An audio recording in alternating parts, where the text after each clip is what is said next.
Warning. The following broadcast is not approved by your teacher, university, politician, or government. Side effects may include skepticism, better reasoning skills, liberty, peace, and an escape from the woke. Welcome to the show. I am your host, LB Muniz, and this is the Been Awake podcast for better sense making. If you're within the sound of my voice, head on over to BeenAwake.com and subscribe with your email address. This isn't just the podcast for better sense making. This is the podcast where we talk about news, philosophy, and mindset. Well, at least a little bit of news. Not gonna lie, I spent most of yesterday playing with OBS, which I'm sure for a lot of people, makes me is like, oh yeah, you didn't play with that? I've never used it before, so I've got all sorts of fun things set up to I don't know. I guess I really enjoy the video production element of this. So if you do listen to the audio only, keep that in mind. I do release videos of these shows as well, especially when we're covering video content. I think it's really, really helpful. And, even so, there's just something I enjoy about watching a video podcast myself. So I hope other people do as well. Other than that, we've got some fun stories to get into today, so I don't want to waste too much time. The title of today's episode. Oops. Well, that was supposed to be my count-in. See what I mean? There's a tendency that I have to maybe even overproduce sometimes. The title of today's episode, we've already made it to 77 episodes, which is kind of crazy when I stop to think about it. But the title of today's episode is A World Without Orgies. Why do I want the title of today's episode to be A World Without Orgies? Because I think it's going to make people listen and pay attention. And of course, that's a little bit of a teaser to the last story that we're going to talk about, which was a clip that went kind of viral from cable news, because that still exists. So A World Without Orgies is today's title. We've got a few stories to go through, and the first story that we're going to cover today is why they hate Lana Del Rey's new boyfriend. Why? Well, in part because this was actually sent to me. This was sent to me by somebody. Somebody sent me this story. It wasn't something that I came across naturally. And there was a few things inside of it that I found to be interesting, and I think is actually worth our time to discuss and explore a little bit as it relates to modern culture, and also as it relates to how you're supposed to perceive the world, right? Because that is one of the reasons I think why media exists and why I call this project about sense making is because that's, I think, what we try to do with the news, with stories, right? We're trying to make sense of the world. We're trying to understand reality as it exists around us. So one thing that's useful when we're talking about stories like this is what's the one thing that's useful about, there's a few things that's useful about me starting with a story like this, considering normally we cover like national politics and media critiques and stuff. One is that, from what I understand, the first 15 minutes are critical for your streams, for your subscribers to actually see the things that you're getting into, that you're doing.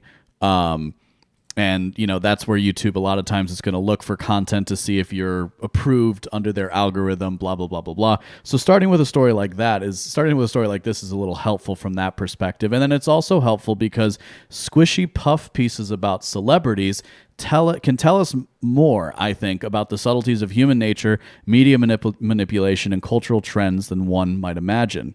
So while in many respects, I would consider a story like this kind of trashy, and I think other people would as well. There are a few things about it that stuck out to me. Chief among them had probably something to do with the fact that this dealt with, apparently Lana Del Rey's new boyfriend, who cares, he's a Midwestern guy, and it looks like he's from Illinois. So for nothing else, that's probably one of the reasons why this story caught my attention, right? Is that, it was when you look at the picture that they used, which is now taken down from Instagram, by the way, But when you look at the picture, he's wearing a University of Illinois T-shirt, and as you kind of scroll through, and as you know, I did a little bit of research into this guy. He's probably from the same area as me, so that's probably one of the reasons why this story stuck out to me as well. So, chief among how this story was perceived and brought about is that it deals with the Midwestern aesthetic and how they spin the story to fit closely along the lines. Wow, I can't even read my own writing sometimes. How they spin the story to fit closely along the modern left-wing cultural signals that good people are supposed to be paying attention to. So that's why we're actually going to talk about a story like this.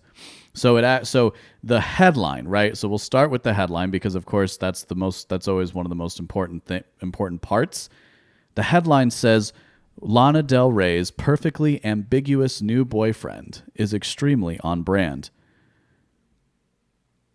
So she starts her article by saying that Lana Del Rey is never not on brand. Any accusation otherwise only reveals the extent to which she successfully curated an elusive persona begging for misinterpretation. All of her perceived misses in the public eye over the last few years, dressing like she only shops at TJ Maxx, the old-timey souvenir-style album cover for Chemtrails Over the Country Club, even dating a cop, have all perfectly aligned with the core reality of who she is. The romantic poet equivalent of the girl you went to high school with who never left your hometown. Her latest boyfriend, Jack Donahue, according to the author of this piece, only extends this narrative further. So it goes on to give a little bit of history about this guy Donahue, who's part of some house group, right? So this story is a fluff piece, right? We're going to get into the house group that he's apparently a part of. What I wanted to do a little bit was analyze the structure of this article, and I wanted to pay particular attention as we kind of read through what this author is trying to get across vis-a-vis cultural preference. There's a remarkable difference. What's interesting is the difference between the front half, what you learn about somebody in the front half of this piece versus what you learn about the players involved in the back half of this piece, and that's one of the reasons why it stuck out to me. So they go on to talk about this guy, and he posted this picture on Instagram and blah blah blah blah blah. Again, I know we're kind of dealing with celebrity news. Let's get into the meat of it. So when the photo hit Twitter, Lana fans were immediately split. Many of those familiar with Donahue felt they were an ideal match, while others who assumedly weren't aware of him accused him of looking like a January 6th participant. So now you can understand why this story is piquing my interest a little bit more. So if we go and we look at the dude, he's just he's just a normal looking guy, right? He's a normal looking guy wearing a t-shirt, and apparently he's part of some witch house duo. We're going to get to that. So he's just a normal looking dude, and of course that's enough for this author to say that some people said he looked like January 6th. Well, what's interesting about the story is that she had that hyperlinked here, which means we can click through and we can see. And it's this tweet that has 7 likes that was tweeted on July 12th, 2022 at 8:02 p.m. And it says, "Where was Lana Del Rey's BF on January 6th?" Kind of a funny joke. I get it. I understand why. But what was interesting about this person is that this is what I do when I'm like looking into a story. Is I then look to see that the person behind the tweet, right? And so by all accounts, this account was created in June 2022, has about 300 followers each way, pretty much even. So this to me reeks of some kind of sock account or some kind of auto-generated, maybe one of those fake accounts that Elon Musk was realizing Twitter is actually full of. Now, if this is a real person, I'm sorry to you, ho prayer, but just kind of looking at it, they kind of generally tweet about celebrity things, and that's about it. So this was one, and it was January 6th. But what I thought was interesting was that was enough for this person to use when writing the article as a source. So as long as this one count set of 300 people, now we can introduce this into the sense-making of this story of this singer's new boyfriend who allegedly looks like a normal guy. In reality, with his Illinois t-shirt, this is reading from the piece, with his Illinois t-shirt and carpenter jeans, he looks like any salt-of-the-earth Midwestern white man in his early 30s. While the idea of a beautiful woman dating just some guy has become an obnoxious trope, this is ultimately what Donahue looks like. Just some guy, albeit a hot and large one. So what is that? So he's just a good-looking dude. Right? That's another way you could have written that. But here's where the story then trends or twists, at least for me. Now remember, her perfectly ambiguous new boyfriend is extremely on brand, and now we're going to learn why. The back half of this piece, Donna is talking about Donahue and his history. The Donahue has his own history behind him. Among Witch House listeners, he's something of a legend. Now, you might be asking yourself, LB, what the heck is Witch House? Now, Witch House is apparently, this is something I learned, is a sub-house genre of electronic music characterized by dark occult themes and visual aesthetics that emerged in the late 2000s and early 2010s. The music is heavily influenced by the chopped and screwed style of hip-hop, as well as industrial noise and dream pop. Witch House makes use of synthesizers, drum machines, obscure samples. So this dude who's apparently just some normal guy, even though he's like, he's objectively an attractive person. This dude is actually an artist. Oh, well, that only would kind of make sense then, wouldn't it? Now, I did do a little bit of digging because I was curious, and so I found this guy's music, and it is personally. Can't get into it. I'm actually somebody who likes ambient music. I listen to ambient music a lot when I'm traveling on a plane and I'm trying to read, or even just around the house if I'm trying to read, and I love. So I enjoy music that's just meant to like fill up dead air. But this Witch House stuff it was very similar to ambient music. Anyway, it was really, really weird. But that's kind of to the point of where this story is, how this story's twists and turns. They go on to talk about how, you might think that someone like Lana Del Rey is supposed to date some like European billionaire, but isn't it kind of nice that da da da da da? I don't know. I'm running out a little bit of steam. Then she goes on to accuse him of just some guy. I'm looking back at my show notes page. They say later in the piece that he looks like someone who might have been involved in the insurrection, to the extent that those who actually participated look much like the rest of the country. When in reality, again, this guy is actually part of the celebrity class. He's, I just talked about his Witch House genre music. And this is what they go on to say about him. Several photos of him. He's something of a legend in his subgenre, and he previously dated Courtney Love. Several photos of him making out with men, one of whom may be his cousin, as well as him touching tongues with a dog, just sit casually on his Instagram alongside a few gun pics and candids with Julia Fox. For all intents and purposes, he is not at all just some guy, but the exact type of scene-embedded alternative weirdo we'd expect from an artist like Lana to be with. This was basically where I wanted to get us with this story. Oh no, you might. So it's reinforcing the cultural aesthetic that you're supposed to pay attention to, and that was the thing about this story that struck out to me. Is they take a look and they say, oh, you might think that this looks like just some normal American, just some normal dude. But really, don't you see, he's made out with his cousin and a dog, and he does weird music. And so, see, he's precisely the type of weirdo you should want your favorite celebrity to be dating. So it could be because he's an edgy artist as well. So this got me to thinking. This article got me thinking because I always enjoy stories that deal with the philosophy, like the philosophy of fashion, or just fashion in general, how people dress, how people dress, and what that communicates to the broader world, to the world around us, right? I think how we choose to dress, and also what we choose not to wear in many cases, as the case may be, are equally signals.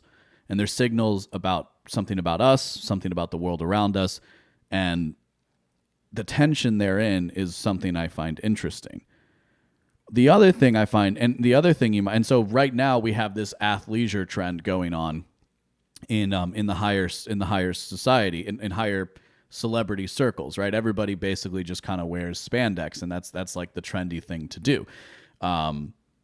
what's interesting about that in particular, though, is how then a general Midwestern aesthetic, which again, a Midwestern aesthetic, I'm using that term because there is something to this part of the country where you don't care too much about the clothes you wear. There's exceptions to that in different industries and in different cities, but in general, this was something I noticed. And certainly my family noticed when we moved here when I was young.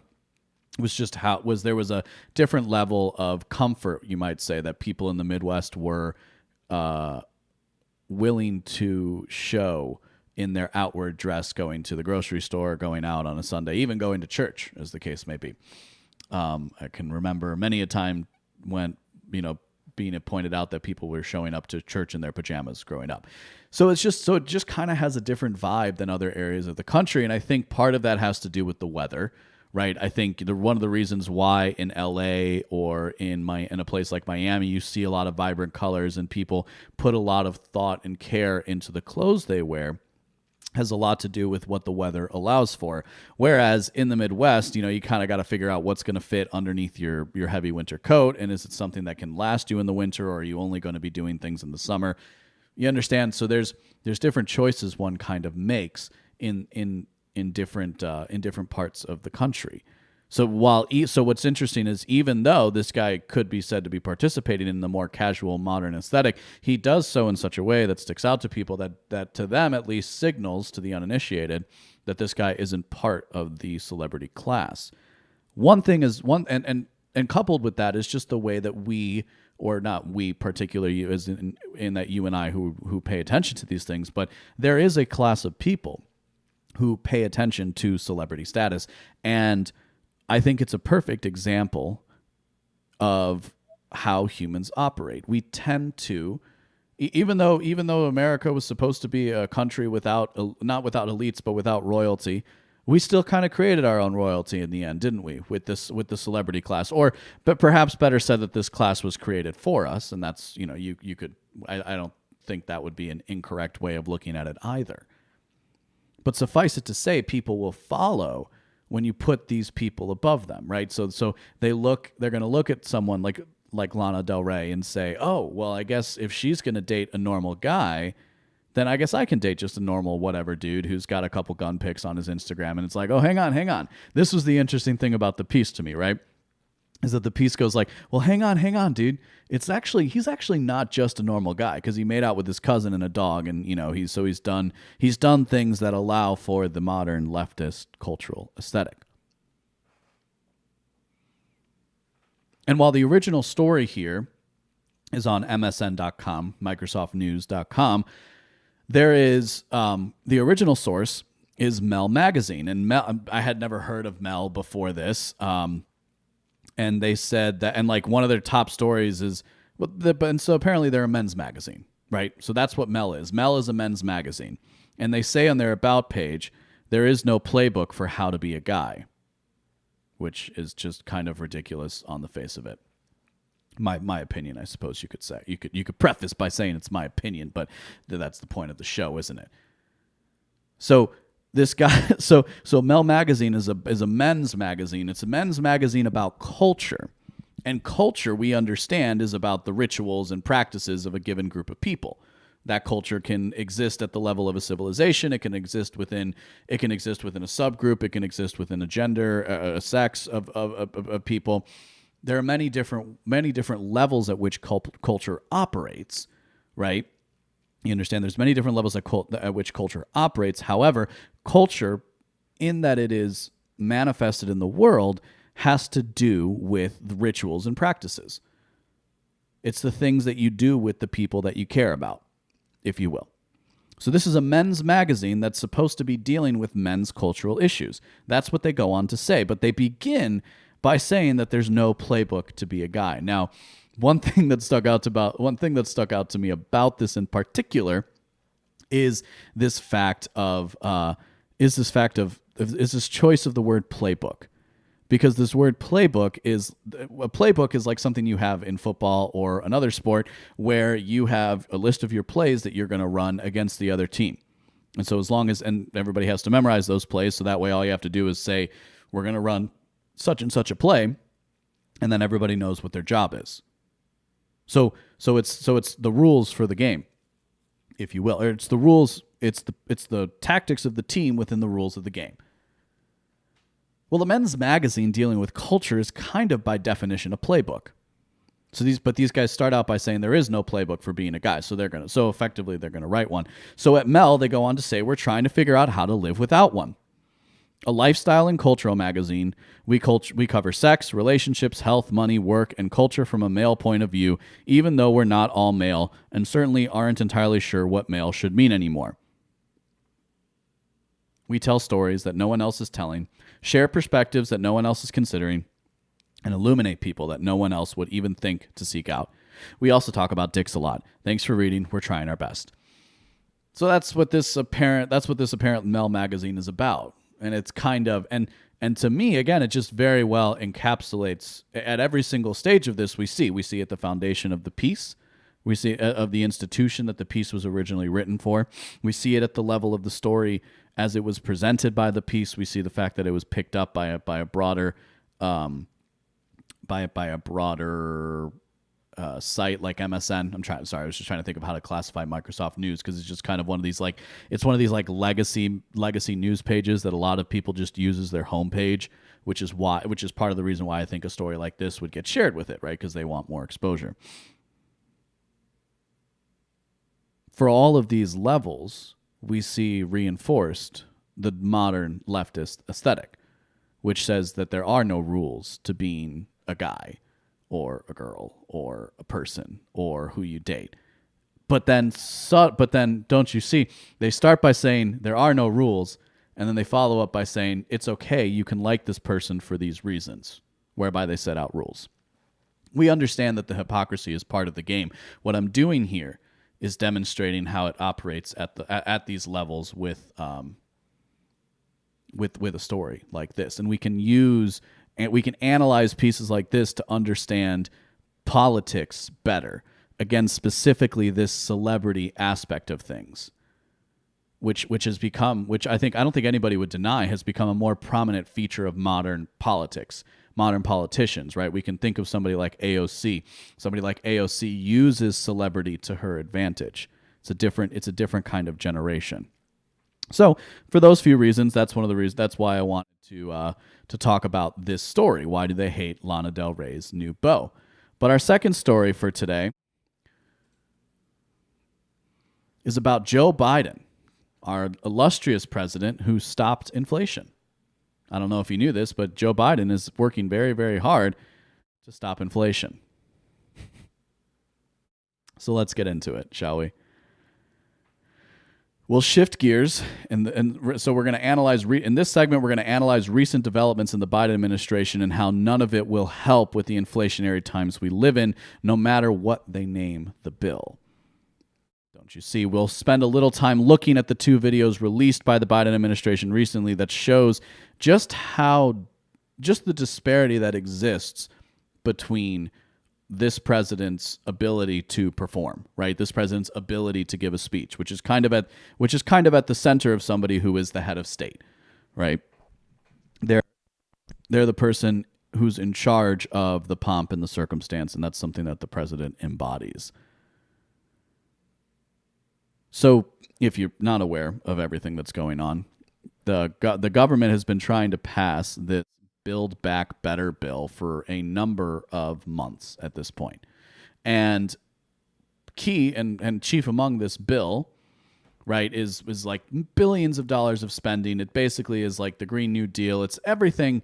Basically, it's everything that the left and it's everything that the Democrats have been asking for put together in a bill, and they called it the Build Back Better. And Build Back Better is tied to some deeper, creepier stuff. If you want to get into it at a different point, maybe we can. And now we have this new bill, but there was this guy, Joe Manchin, who's the senator from West Virginia. Joe Manchin said, well, I think this is too much. So now there's this new bill that they're going to use to stop, and they've just called it the Stop Inflation Act. And Manchin is apparently okay with it, so now they're trying to push this through. This is all within the context of the midterms. Of course, it's generally considered important that a president has some kind of legislative win, and that the party in power, namely the Democrats, has some kind of legislative win by which they can campaign on. And this is something that they've been trying to do basically since the beginning of Joe Biden's presidency. I don't think it's unfair to say that. But before we get into that, let's talk a little bit about Joe Biden. We're going to watch, we got 55 seconds. The second clip is 16 seconds. And then we're going to watch another one that kind of puts them through together. And the reason why I want to show these is because of the difference. It's because of the third one. You're going to see why the third one we show is so interesting. So let's watch. Folks, as we fight inflation, bringing down gas prices is a big part of the job. And here's the good news. Gas prices have dropped every day this summer. That's more than 40 days in a row. We now have 40,000 gas stations in the United States where the price of gas is $3.99 or less. How do we get the price down? Well, a new report today shows that our plan to take oil out of storage, put it on the market, played a big part. Plus, I'm pressing the oil industry to pump more oil here in the United States. As the global cost of oil drops, pass the savings on to the consumers. But we have a lot more to do. We're working with the oil and gas industry to get production up and prices down, even as we stay focused on transitioning to a clean energy economy. And I promise you, I'll continue to do everything I can to bring down gas prices. Folks, as we fight inflation, bringing down. So you notice they used a couple of shots in that. And of course, there's a couple of parts that were particularly funny. So there's the part where he says, well, the new report today that shows our plan to take oil out of storage, put it on the market, played a big part in lowering gas prices. Well, what's funny about that, if you didn't pay attention to the story, those are America's strategic oil reserves. And those oil reserves got sold to China. It got sold to a company that his son, Hunter Biden, was connected to. That's a fact as far as I understand it. But we have this, right? And we have this nice shot with soft lighting. And he did a really good job of delivering the speech where he's talking about how it played a big part and now he's encouraging domestic oil production. Again, we understand here that hypocrisy is part of the strategy. So it doesn't matter that Joe Biden on the campaign trail said that he wants to stop domestic oil production. What matters is that now that it's become a problem, he's going to have the oil and gas manufacturers pump more. Now here's the second video. Has a little bit different of a vibe. A little bit different of a vibe on this one. And this one actually was originally released by the Democrats. So now we're gonna go ahead and watch that. You can't be pro-insurrection and pro-cop. You can't be pro-insurrection and pro-democracy. You can't be pro-insurrection and pro-American. Donald Trump lacked the courage to act. The brave women and men in blue all across this nation should never forget that. Ooh, spooky. So this was another one that came out recently. Came out on the same day. These were both released. I have it in my notes here. These are both released on July 26th. So these were both released on July 26th within a couple hours of each other. And so a user on Twitter who goes by the handle 5xAugust put together this compilation that I want to watch together here. Bringing down folks, as we fight inflation, you can't be pro-insurrection and pro-cop. Bringing down gas prices is a big part of the job. You can't be pro-insurrection and pro-democracy. You can't be pro-insurrection and pro-American. And here's the good news. Gas prices have dropped every day this summer. That's more than 40 days in a row. Donald Trump lacked the courage to act. We now have 40,000 gas stations in the United States where the price of gas is $3. And as you're watching, and so if you're listening to this, you can hear the difference in the tone. All across this nation should never forget that. How do we get the price down? Well, the new report today shows that So if you were just listening to that, you could hear the difference in his voice. But when you watch it, there's a stark difference between the two scenes. right? In one, it's the lighting is really, really good. They have multiple shots going. In the second one, it's all on him. And of course you can hear, he's like, he goes, you can't be pro-insurrection and pro-cop. So I'd like to share with you an insight that I kind of realized about Joe Biden during the 2020 presidential campaign. Even then, I do think evidence of his cognitive decline is apparent to anybody who wants to pay attention. I'm not going to go so far as to offer a diagnosis. Why? Because, hey, we might as well be a little bit responsible with our rhetoric at times. In other capacities, I might go farther. But for the purposes of our conversation right now, we'll just say it's clear that he's old. And one thing that happened during the presidential debates of 2020 was a lot of people, myself included, especially during the first one, were waiting for Joe Biden to slip up. They were waiting for him to basically fall apart in the middle of one of these debates. Now, there's a lot of speculation out there, and I think, in fact, some of it might even be confirmed by some sources, but there's a lot of speculation that, especially at the higher levels, when people go on stage and perform in, let's say, like a presidential debate, that they might be on some kind of stimulant, right? Some kind of stimulant to help them keep focus. Now, you might say, oh my gosh, that's so awful, blah, blah, blah. But let's just think practically for a second. If you're somebody who's constantly giving speeches every single day, and part of your job is to be on, something like Adderall helps, right? Something like a stimulant prescription actually does help you. Even that's one of the reasons why people like nicotine and people like caffeine, myself included, right? Is because it helps keep you sharp. It helps put you in the proper frame of mind to perform and to say what you're supposed to say. That's something that they've talked about for Republicans and Democrats, by the way. And frankly, when you consider the age of these people, it kind of makes sense. But there was something I noticed. And I talked about on the show back then, but of course we have a number of new listeners since then, and thank you very much for that. Something I noticed back then, and this was when I realized that Joe Biden wasn't going to fall apart on the campaign trail the way a lot of people thought he might, is because I realized something. I realized as I sat there and I watched Joe Biden is the man's been memorizing speeches his entire life. It's perhaps the one thing he can probably still do really, really well. And I think, and so, this guy 5 times August, he says, he's just like, yo, what's going on? These videos were posted onto Twitter within a few hours of each other. What the hell is happening? There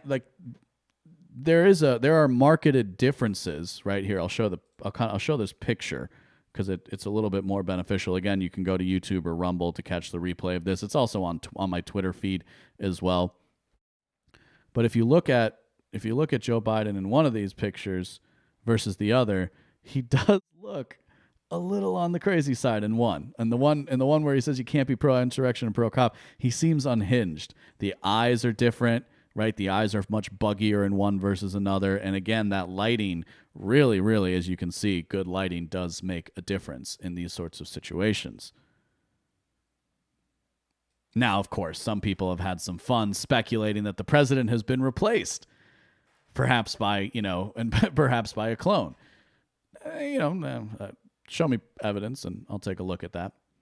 I think there's 2 things about these videos that we need to take into account. One, just because they were released within hours of each other does not mean they were filmed within hours of each other.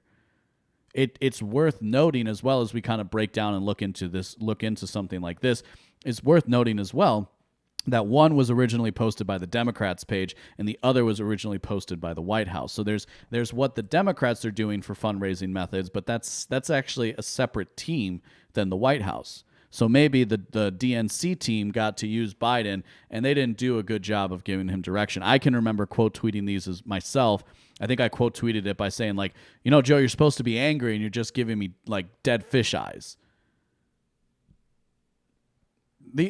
This is our current president of the United States, right? I don't know if I wouldn't really consider this better than Donald Trump, but hey, who am I? You understand? But it was an interesting juxtaposition with these videos being released so close to each other. I thought it was worth our talking about it. Now, this next clip deals with his Inflation Reduction Act, and this is what he has to say. Even infuriating. Then the hard work of hours and days and months from people who refuse to give up pays off. History is made. Lives are changed. Talking about the democratic With this legislation, we're facing up to some of our biggest problems, and we're taking a giant step forward as a nation. The work of the government. So, that's what they have to say for that.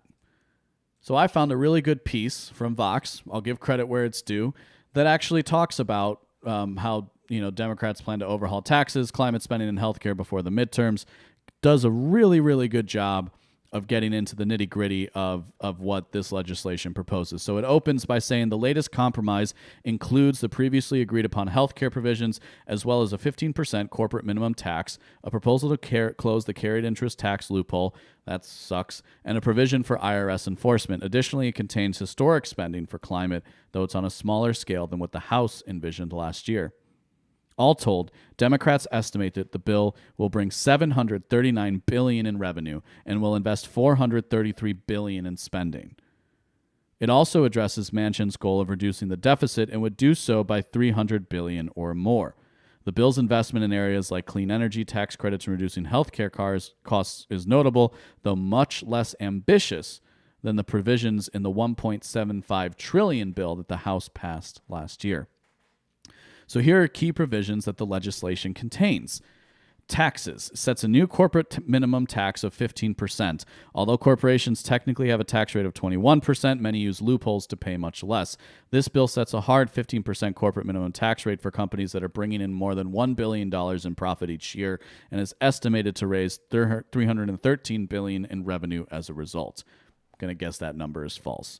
The IRS enforcement. The U.S., according to this, loses an estimated $1 trillion a year due to fraudulent tax returns and dubious accountings. The legislation would invest millions into the IRS to help the agency track down these funds. That money, along with other spending on the agency, is expected to bring in $124 billion. Closes the carried interest tax loophole. This carried interest loophole enables money managers like hedge fund managers to pay a lower rate on compensation they get from overseeing and investing clients' funds. This bill would close that loophole and require managers to pay a tax rate of up to 37% on that compensation. If implemented, it could bring in $14 billion in revenue and likely stop a lot of the speculation that's keeping the economy going. Sorry, that's my editorializing. Goes on to talk about healthcare, which is going to allow Medicare to negotiate prescription drug prices. It's going to extend ACA subsidies for 3 years, which apparently were implemented as part of the American Rescue Plan during the pandemic. And then we move on to the climate. It's going to issue clean energy tax credits. There are big investments in a wide range of tax credits, including ones that aim to make homes more energy efficient, incentivize clean energy vehicle purchases, that means electric vehicles for you playing ball at home, and spur the use of clean sources of electricity and energy storage. That means investments in solar and wind, which don't work as well as oil, as Europe is discovering right now. Industry and manufacturing. The bill also has significant funding aimed at curbing existing pollution from manufacturing and pushing for the establishment of more manufacturing facilities in the U.S. that help to produce clean energy products like solar panels and electric cars. See, this is the direction that they're pushing us. Finally, environmental justice. This is the real socialist crap. Billions of dollars are set aside for grants dedicated specifically to places that have experienced outsized pollution with the goal of helping these areas combat public health risks. Some of these funds are also allocated to tackle the negative impacts of transportation infrastructure and other public projects on communities. So we're not going to fix the bridges. We're just going to give people money. I guess that works. This is supposed to be the Stop Inflation Act that the government is giving to us. It's the Stop Inflation Act. That's what we're supposed to believe about this. If you didn't know, what is the primary cause of inflation? There's multiple factors that cause inflation, but when we have a complicated analysis, what we do is we look for leading indicators, and a leading indicator in this context is something we can look at and have a reasonable expectation of something that's going to happen down the road. So for the entire existence of this show, I have been talking about inflation. Why? Because in 2020, the government printed more money than it ever had, or digitized or created more currency, more dollars in the computer than ever before through the Federal Reserve. That alone answers for the inflation that we are seeing now. But of course, if you weren't, now while Joe Biden is alleging to stop inflation, there's something else that he's saying that he's going to do as well, which is stop the which is they're denying the recession. So that brings us to the next story we want to talk about is, are we in a recession right now? And I called this section Republicans cheer for the recession with a question mark. So depending on who you ask, we're in a recession. I want to spend a little time talking about the political ramifications of the inflationary times we live in and prognosticate on the future of our economy. And I found this piece from CNN that's going to help us do that. Can you believe that? A piece from CNN. So are we in a recession or not? If you're confused about whether the U.S. economy is in a recession, you're not alone. On one hand, gross domestic product, a key measure of economic output, shrank for the second straight quarter, raising fears the country has entered or will soon enter a recession territory. On the other hand, the job market remains very strong, telling us the economy is still robust. Some economists call two consecutive. So here's basically here's the game that was being played within the popular press narratives. You had the Republicans basically going on and saying, "Oh my gosh, the Republicans, they're cheering for a recession because it means Joe Biden is a failure." That's why I have this episode title of kind of questioning why Republicans are happy about this. And I guess some of it was probably just tongue-in-cheek mockery, given the lengths to which the Joe Biden administration is trying to not talk about the fact that there has been economic contraction for 2 straight quarters, which is an acceptable definition for recession. But what makes this piece from CNN interesting is how they walk you, again, setting your expectations, making sense of the world around you, trying to take complex topics and giving you actionable, workable items. That's what the news says that they're doing. And that's what what a piece like this from CNN Business is doing is telling you how is priming you and nudging you in the direction the big they want you to go in regards to how you should perceive the economy.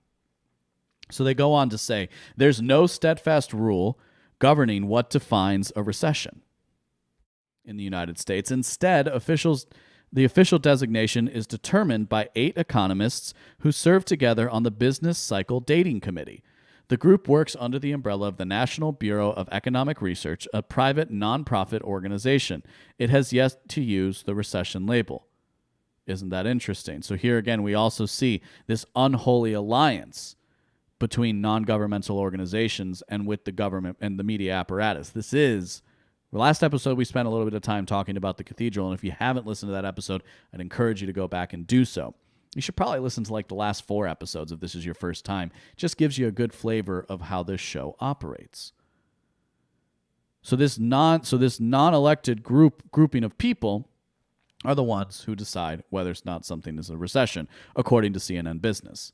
They abide by a relatively vague definition that allows for wiggle room. A recession, they write, involves a significant decline in economic activity that is spread across the economy and lasts more than a few months.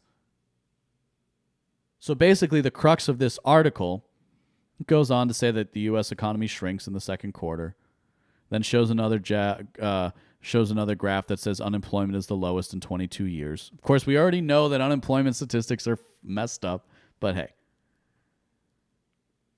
Then we go on and we see inflation and rate hikes, and so 10%, probably more of inflation that everybody's dealing with. And then we go on and talk about sentiment and spending. And it said Americans are spending more than they were a month ago. And then we talk about yield curves.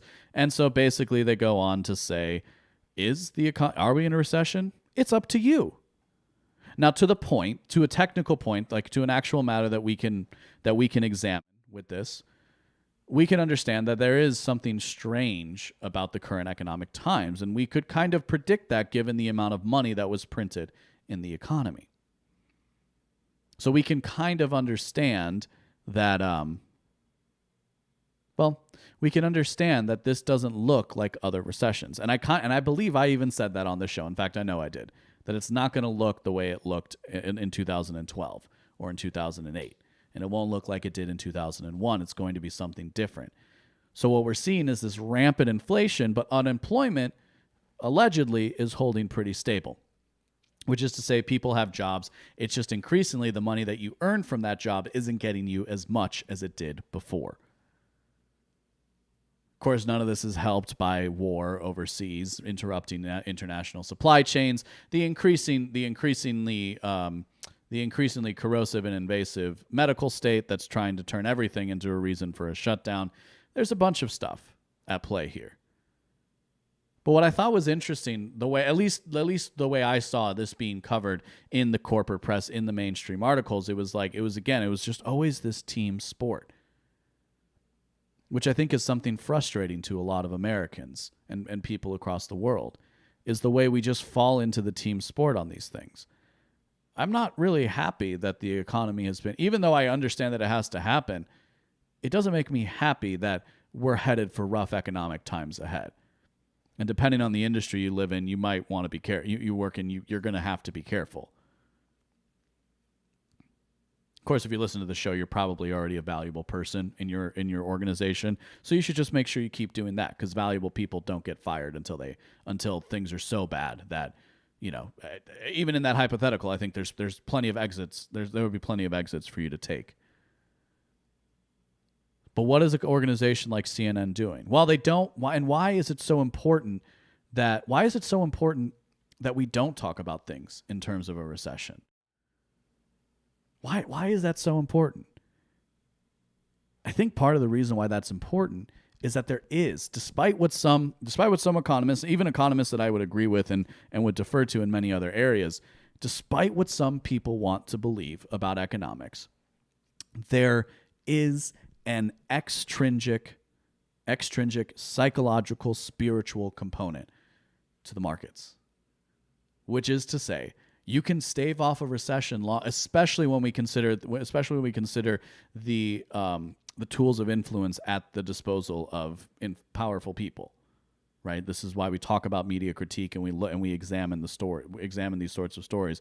We examine the idea that people follow celebrities because people want to follow leaders, and that's a natural human thing. So there is a psychological and, if you will, a spiritual component to whether or not we are actually in a recession.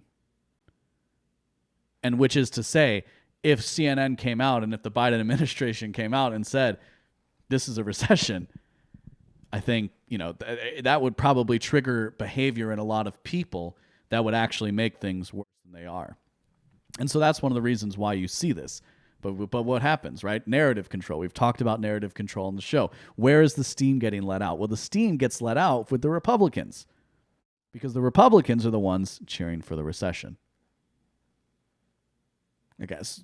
What's the advice here, by the way? The advice here is the same as it always is. Make sure that you're valuable in the thing that you do. It's really, and make sure you have skills that people, that's the mindset aspect of this, right? I'm going to give you the news and I'm going to give you the mindset. How do you overcome horrible economic times ahead? You can't. So you just got to figure out how to make do with what you have. That's the reality. You have to make sure that if you're not where you want to be, you get to where you want to be. If you've been putting off, something like me, I've been thinking about taking some certification classes. I really don't. They're probably going to stink, but I'm going to do it. I'm going to probably take some of those because it'll help me make me more marketable. But that's how you deal with the recession. At the end of the day, that's how you deal with the recession. And if you were paying attention and if you were somebody who listens to the show, you already knew inflation was going to be a problem.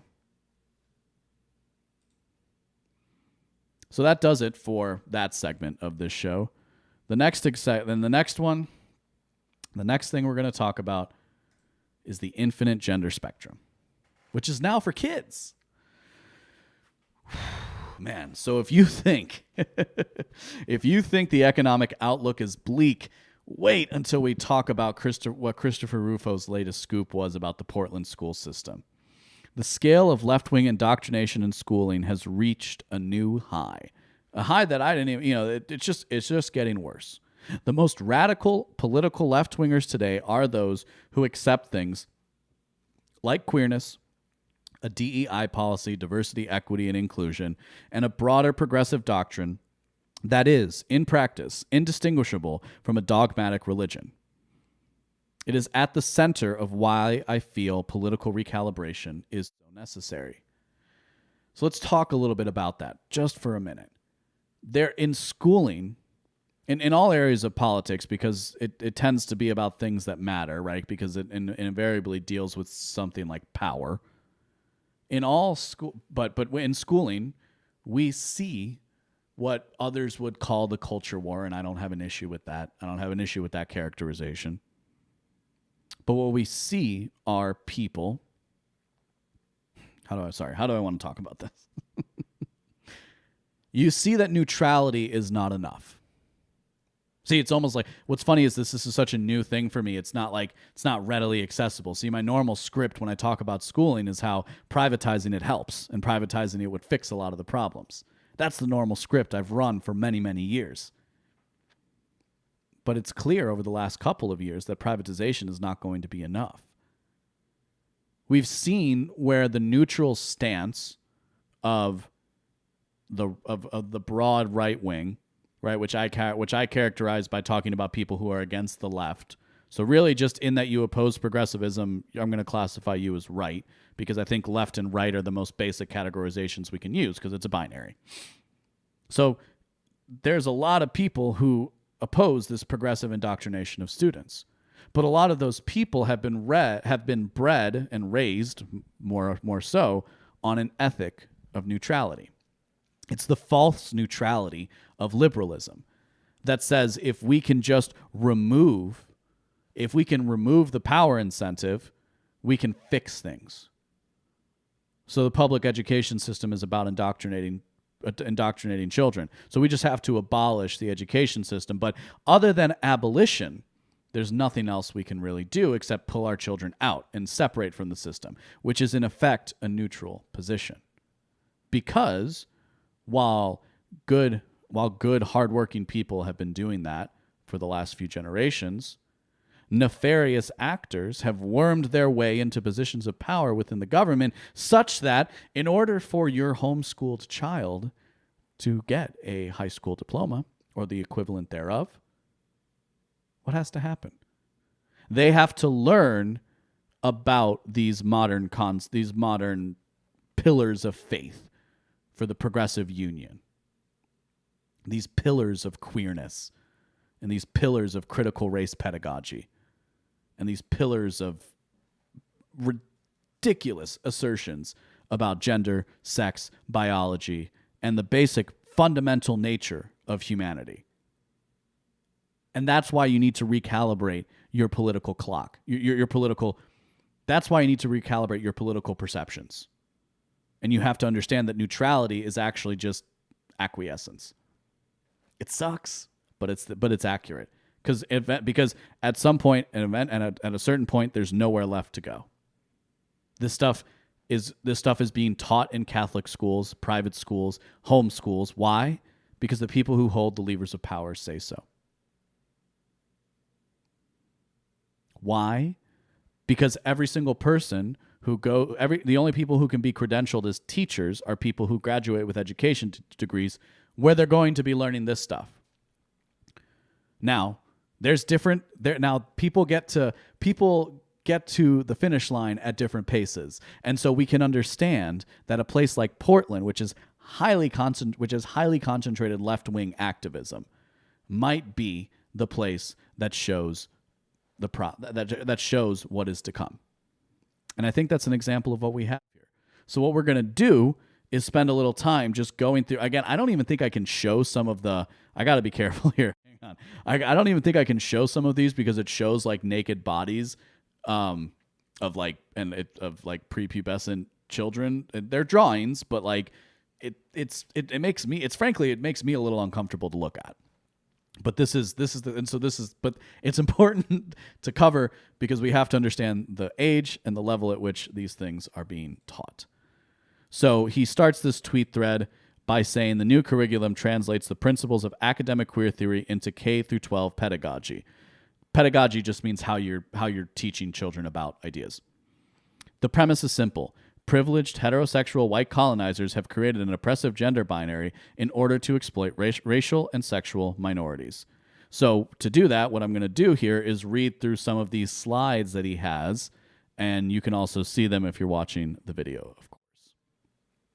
So it says gender is colonized.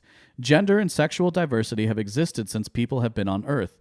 The different words that people use to describe themselves have changed over time. White colonizers tried to erase many cultures, including what some might now call queer or trans people. But these cultures already had words for cultures. These teachers can't even write. It says, but these cultures already had words for cultures including and ways of thinking about gender and sexuality. This lesson includes works that are the products of colonization.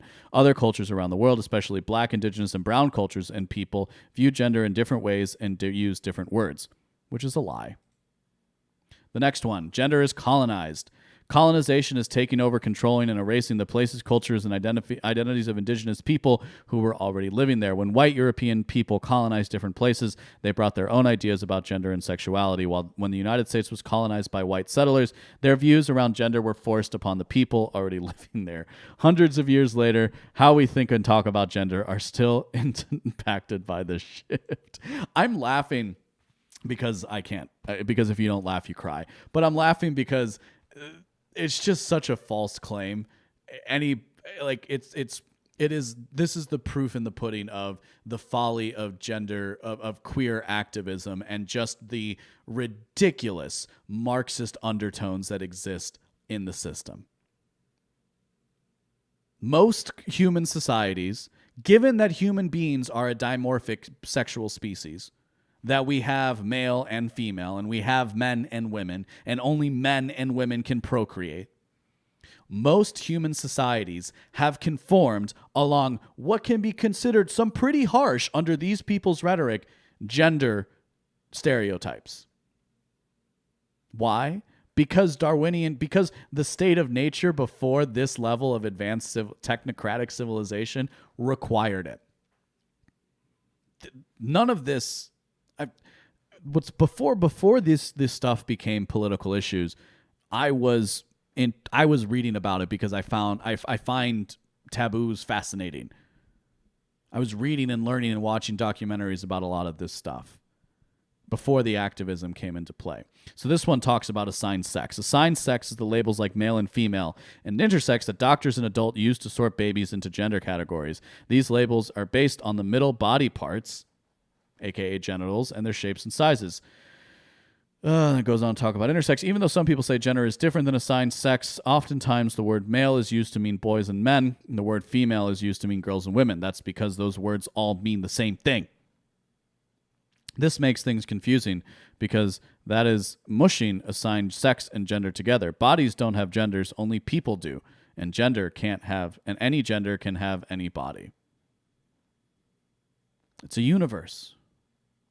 This is what's being taught to children. So again, let's get rid of that because we're going to, So beginning in kindergarten, I'm just going to read through the tweet thread here. Teachers give anatomy lessons with graphic drawings of children's genitalia. The lesson refers not to men, but to a person with a penis or a person with a vulva, which is a man and a woman. Then it says in first and second grade, you're introduced to basic queer theory. And then it says teachers tell students they can change their name to match who they are. What is the effect of all of this stuff? We've talked about it. I should do a deeper dive as a solo episode here. I just wanted to talk a little bit about this before we move into our last segment because it was so jarring to me. And here we have a clear example. This is the trailblazer for how children are going to be taught in the future. And so I want to ask the listeners, the internet, I want to ask this simple question. Why are you so determined to confuse children? To confuse issues? That's all the queer ideology does, by the way. They just make things more complicated than it needs to be. Now that's a nice way of saying what they're doing. But at a simple, if I wanted to take up the most clinical answer, that would be what it is. It makes things more complicated than they need to be. See, I talked about, they go on, and a lot of this bullshit about colonizers is just fitting things into an established frame. because this isn't about knowledge. This is about indoctrination. That's why I said this has the appearance. What is the difference between this and a highly dogmatic religion? The answer is nothing. Now, religious people, I understand why that might offend you, but the reason why that is the case is what is so fundamental, and it has to do with that myth of neutrality we started by talking about here. See, the myth of neutrality, the idea that we're not going to make moral claims, we're going to adopt a more relativistic frame, we're going to adopt a neutral position on whether there is a right and wrong, creates the conditions that leads to, let's see here, that leads to children in 5th grade, so children who are 10 years old, being taught that gender is like outer space because there are many ways to be different genders as there are stars in the sky. Each person is different, and that is cool. Or that gender is something adults came up with to sort people into groups. No. Gender, for all intents and purposes, is the French word for sex. What do I mean by that? What I mean is that English is kind of this smash up of multiple languages. It has a large Germanic influence as well as a large French influence due to different periods of conquering that occurred, before the queer theorists care to talk about. So for a lot of our words in English, we have a Germanic derived word and a Romantic or French derived word, because the Romance languages are French, Spanish, and Portuguese because they all derive from Latin. That's where we get the term gender. Sex, for all intents and for most of human history, or at least in the common usage, which is important. We'll make the distinction for jargon. But amongst the common usage, sex and gender were interchangeable. It's what you were born. You were either born a man or a woman. Even if you're trans, that's the case. You're still born a man or a woman. You're still born male or you're born male or female, you become a man. See, and those are the idiosyncrasies of language. So why do they want to make things more complicated? Because the purpose of public schooling has always been to make the son as different from the father as they can. So a lot of this has to do with causing division inside of families and making it very difficult for the younger generation to talk to the older generation. It's the same game they've been playing the progressives have been playing for 100 years. We have just now reached this stage. Why? Because good people were told to stay neutral. And that time has passed. You don't get to stay neutral on these questions anymore. You don't have to fight with everybody about this, by the way. I'm not telling you to go out and pick fights. Pick fights on Facebook. That's stupid. What you need to do is understand why this stuff is so dangerous. And the reason why it's dangerous is because when you remove the basic categorizations away from people, how can you understand the world? You can't. You won't be able to understand. The children who are being taught this will not understand the world as clearly as the children who are taught that there are men and women. We're going to discover this over the course of 10, 15 years. We're already starting to see some of it now, given the rapid pace at which ideas can promulgate through a population. But anyway, let's move on to our last story. We've already hit an hour, and I want to make sure I cover this last one just because it's fun. How do we stop the monkeypox? That's our last segment today, folks. And this is we're gonna talk about a recent verbal exchange on Kennedy, which is on Fox Business Network. I found it to be a very interesting cross section of cultural taboos as it relates to current events. Unfortunately, for the totally based Brad Palumbo, Ned Ryan didn't use bigotry for the root of his commentary. And so, if you weren't aware of this story, and if you haven't seen this, where's my that's weird. Just getting my... There it is. Just finding the video here for you, folks. Sorry about that. So we're going to watch this video. We're going to go through this video. I think I'm going to probably pause it here and there. And then we're going to analyze it. So if you didn't know, the monkeypox is this thing that they're trying to make a big deal now, right? They're trying to say that this is probably going to be cause for another set of lockdowns or something like that. I don't know. I really haven't been paying attention to it because, as you're going to find out, most people don't really have to worry about the monkeypox if you look at the data. And so, if you're not a health expert, there's really no reason, or if you're not a health expert or in one key demographic, there's really no reason for you to worry. So let's watch this. As for monkeypox, I think there's a pretty good rule in life. Don't attend gay orgies. When you look at the New England Journal's report of the 528 cases they reviewed. All right. So now we've seen where this is going to get nasty, right? Because this guy Ned said the words gay orgies. Dude, Ned, come on, man. It's not about gay. How about not any orgies? Go look at the New England Journal's report that NBC News reported on Friday, in which of the 528 cases they reviewed, 95% were sex between men. Yeah, I think we actually have to have a serious conversation about where this is coming from.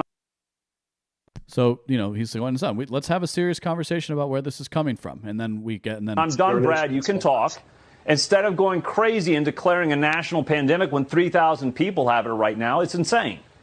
I don't know, man. You don't have to be gay to get monkeypox, and you don't have to be bigoted when you talk about treating something that is that easily spread. Marie. It's not like Kennedy, by the way. This is science, Kennedy. 95% of the cases from the New England Journal. You know what? I'm going to let Brad respond. Okay, I'm going to let Brad respond because, Brad, we had 372 doses. The United States, in Denmark, where the smallpox, monkeypox vaccine is manufactured, they were ready to go, but because this has been an issue for more men in the gay community, it seems like it has been lower on the priority list. Brad. Yeah, look, Ned is right. He says that monkeypox right now is mostly affecting gay men. So even though we just called Brad a bigot, or Ned a bigot, excuse me, he's actually right. Okay, let's keep going. We're going to get it. We're going to work through this. Not going to orgies in general is a good policy to not get sexually transmitted diseases. 100%. And so we have to be really careful. We saw with the AIDS crisis, with the HIV crisis, about how certain communities or certain gay people will be stigmatized over something that lots of people do. And we got to be careful about that. And that kind of, I will use the term, bigoted language that makes it seem like the only people that get this are from one group of Americans. Hey, guess what? Gay men also have friends and family members and colleagues, and this is not just transmitted through sexual activity. It's transmitted through close contact. So you don't fight diseases. I'm glad Brad brought up HIV/AIDS. You don't fight diseases by caricaturing the people who get them or who get them at one point in time. So he's a bigot. And a bigot means you're using stereotypes to, what is the actual definition? It's one of those things, again, I should always have these pulled up, but let's go. Bigotry definition.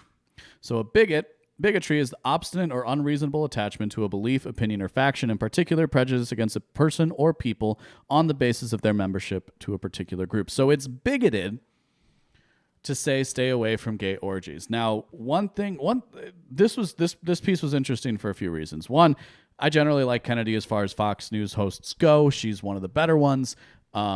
She usually does a pretty good show. Not as big of a fan of the guy Brad, and I don't know the blonde woman. No offense, I just don't know your name. And this other guy, Ned, I had never heard of until this episode, until this exchange. And he had I liked the way that he carried himself through this exchange. And like I said in my lead in here, Brad, there was no bigotry involved in this story, dude. Now, maybe you don't pay attention to these things, and that's fair. I mean, you're a busy guy. All you do is media all day, every day, and so you might have missed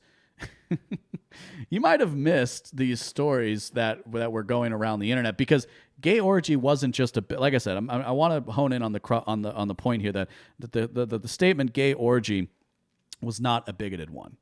Now, again, we understand that for the left, hypocrisy is a tool, but ostensibly Brad Palumbo and Kennedy, I think, would both consider themselves as part of the right, quote unquote. So what I've got here, and I'm just waiting for it to load up. It's, for whatever reason, that's annoying.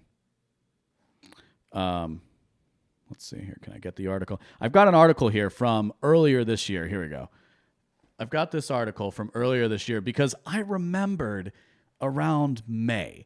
I remembered a lot because May, April, May, June, that's really when we started hearing about these monkeypox cases.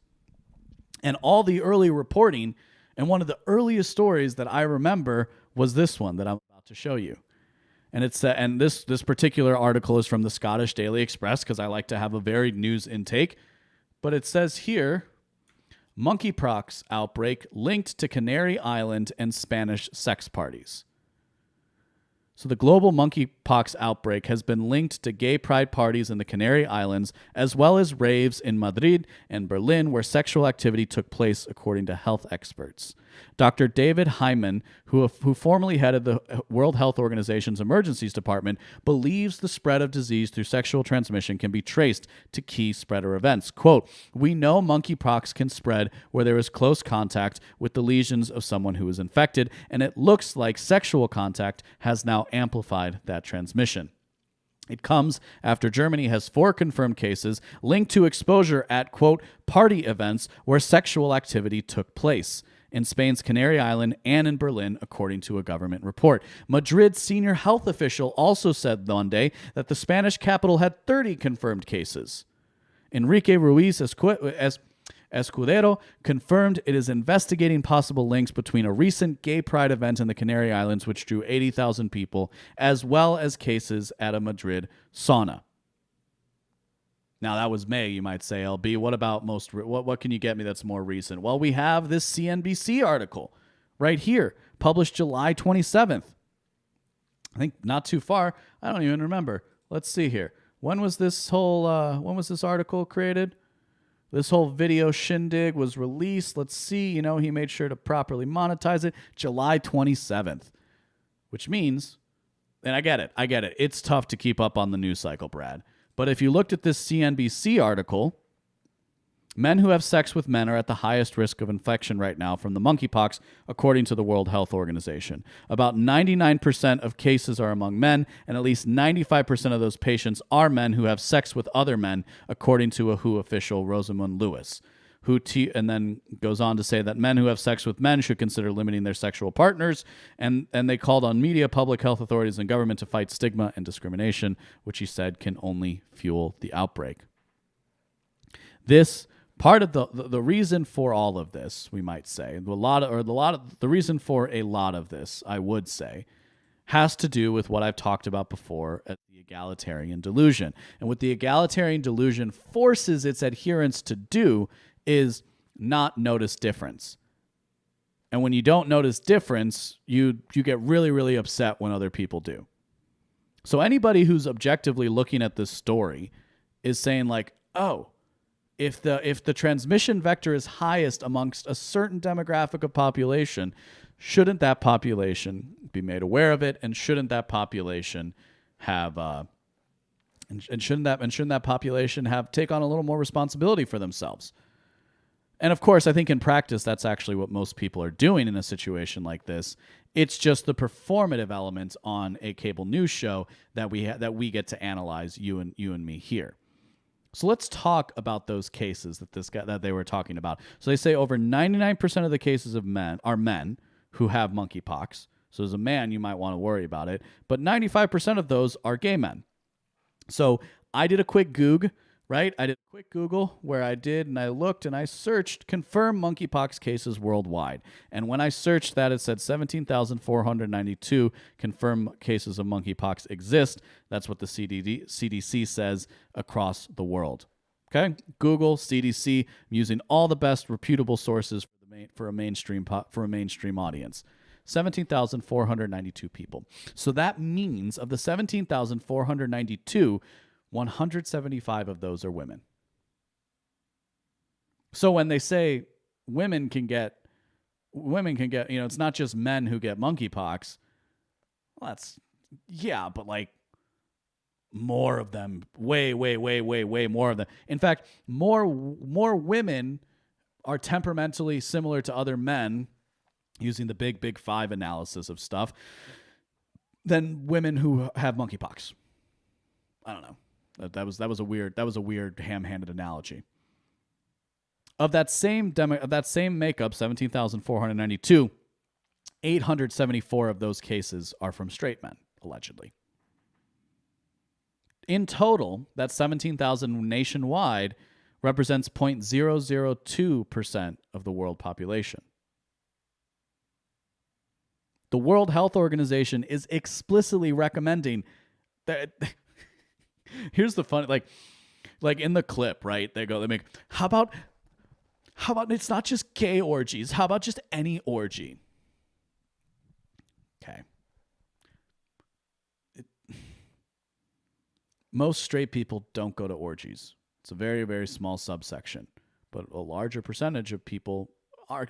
And it's not, and gay orgy is just a meme, right? This was the point I wanted to hone in on, is that it's actually not a bigoted statement, because some of the earliest stories about monkeypox were dealing with like sex parties and other parts of gay sex parties. What's the difference between that and an orgy? Oh, it's just a matter of connotation. But see, this is one of the reasons why I don't like the cable news format, is because it's designed to create these sorts of conflict, right? When you're on a panel like this, you're looking for an excuse to jump down somebody else's throat. There was no thing of like, hey, Ned, do you think, like, you could have been calm about that. You could have been like, you know, you also think that people should stay away from regular orgies too. And the guy Ned probably would have been like, oh yeah, of course, as he even said later in that clip. There are people who notice difference, and then there are people who try not to. And basically what we saw here was just the chest pounding of a certain virtue ethic that I don't understand. Oh, why? Because of the AIDS crisis? Because you're right, society hasn't progressed at all since that point.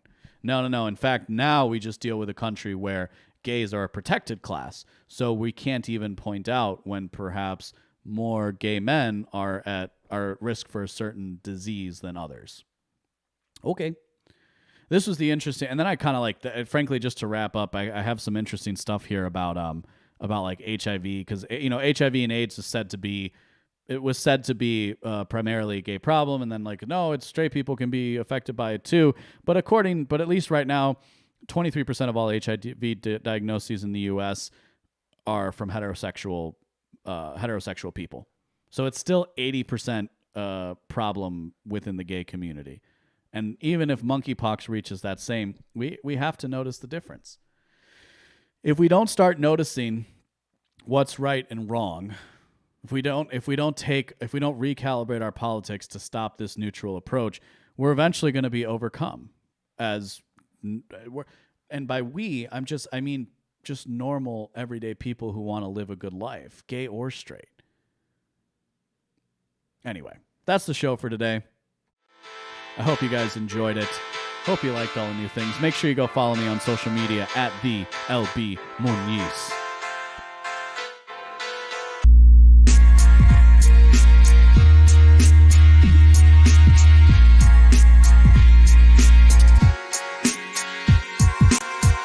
If you like what you heard today, go to inawake.com to subscribe for future updates. My name is LB Muniz, and I am not one with the woke.